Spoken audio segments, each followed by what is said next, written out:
Listen, I really, for Newt, tried to get like this whole Hufflepuff outfit together for this review and when I saw the movie, but it definitely just looks like I'm a Ravenclaw in disguise, so sorry, I can't help it. Hey y'all, today we are going to be talking about the newest installment in the Wizarding World, Fantastic Beasts: The Secrets of Dumbledore. That was a horrible British accent. Never let me do that again. I will try my best not to get into spoilers with this review, but most of the things I have are kind of just an examination of these three films and like where they fit themselves inside of this Wizarding World and if they're necessary. So I think the first thing that is extremely obvious or worth talking about this movie is the fact that Johnny Depp, who played Grindewald in the first and second installment of the Fantastic Beasts trilogy, for the time being, apparently there's supposed to be more movies, but that is neither here nor there for now, he was replaced by Mads Mikkelsen. I want to talk about the character of Grindelwald and Mads Mikkelsen's performance of him, which not gonna be a popular opinion, but I think he did a really good job, and maybe a better job than Johnny Depp, in the sense that for the storyline that they wanted to tell with Grindelwald, for the character he's supposed to be in this film, I'm sure a slight bit of rewriting was going on,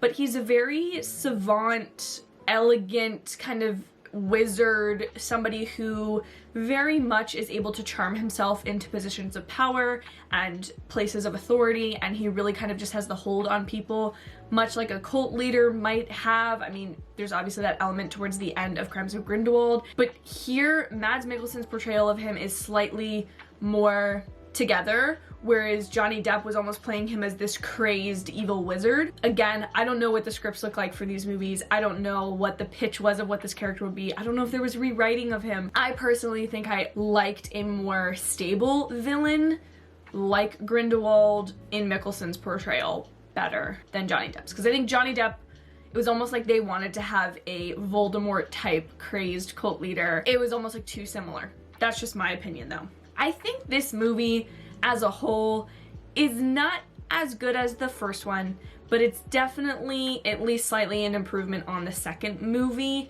and a lot of this isn't even really this movie's fault. It's more the oversight of this whole trilogy, and like, it's obviously a conscious choice transitioning from Harry Potter and then creating a Wizarding World, which I know is to align with the Universal Park, but I personally think that this series, much like the sequel trilogy for Star Wars, it's lost and it doesn't know what it's supposed to be, and so it's desperately trying to have a connection to the original source material while also like trying to be different, but a very half-arsed attempt, if you will, at both of those things.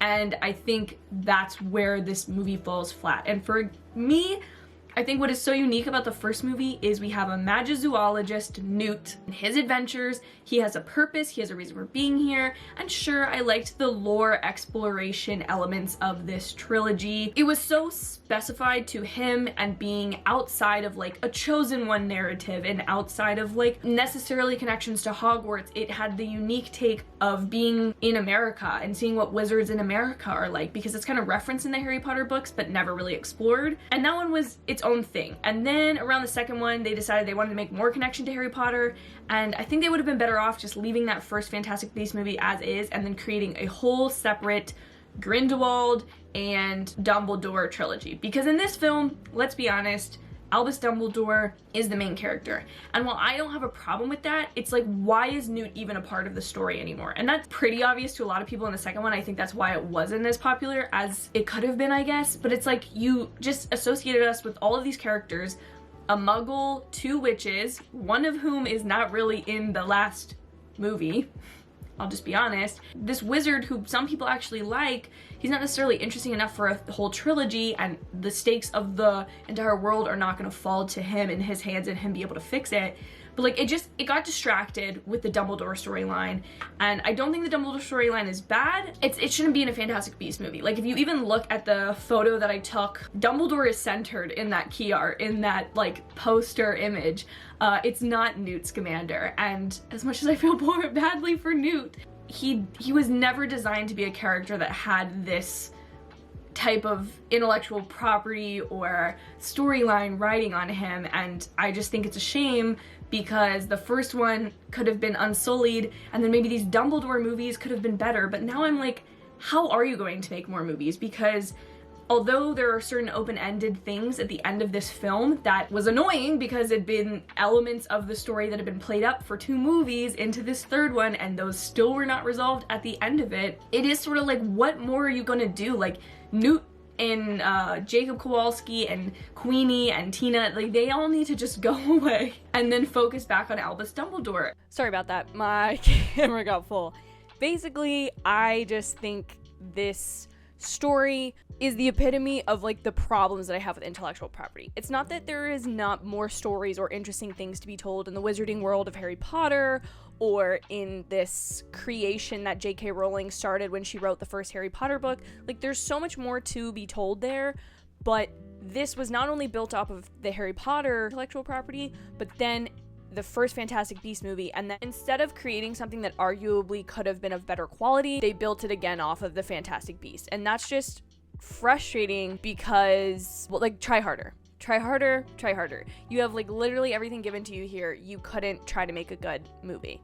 And that's super frustrating. I think if you just want to be in the Harry Potter world again, this movie will be enjoyable to you because there is, again, a lot of lore, and the second movie in this series really had no plot. It was sort of just exploring the Lestranges, their connection to Grindewald, like all of this other stuff, and so there is some fun, like, lore here for Harry Potter fans, but as far as, like, quality, this series really is just a quantity over quality thing at this point. And last but not least, I think that the overall casting of these films has been pretty great. Like, they definitely took descriptions of characters and found actors and actresses willing to take on not only the visual likeness of those characters, i.e. Jude Law as Dumbledore, even the casting of Aberforth Dumbledore was like top notch. Like, it was like, okay, you killed this both in spirit and in looks. It's just sort of like frustrating that like there's so much waiting and sitting around and waiting until like it's Aberforth and we're in Hogsmeade, and then the Harry Potter Hedwig's theme plays, and then you're like supposed to be whisked away back to Hogwarts, and it's like, it's kind of just cheap shots. They're picking things that they know will connect to Harry Potter fans to get them kind of like pumped up and excited. I think this movie just, it felt disingenuous to the part of me that's a Harry Potter fan, and I'm not even the biggest Harry Potter fan. So take all of this with a grain of salt. I know this wasn't necessarily specific, but a lot of this movie is spoilers, both for the first and second movie, and then for this movie itself, so I don't really want to go into that. Overall, it was a fun time, but like, I don't think I would really ever elect to watch this movie, especially not over any of the Harry Potter movies. And that's just how it is. Thank you guys so much for watching this review. If you have thoughts on Fantastic Beasts, please comment them down below. I would love to hear them. And also be sure to consider liking this video and considering to subscribe, because I do movie reviews, television reviews, and just like entertainment related content that you won't want to miss. Thank you guys so much again for watching this video. I greatly appreciate you. Have an absolutely amazing day or night whenever you're getting to watch this, and I will see you in my very next video. Bye guys.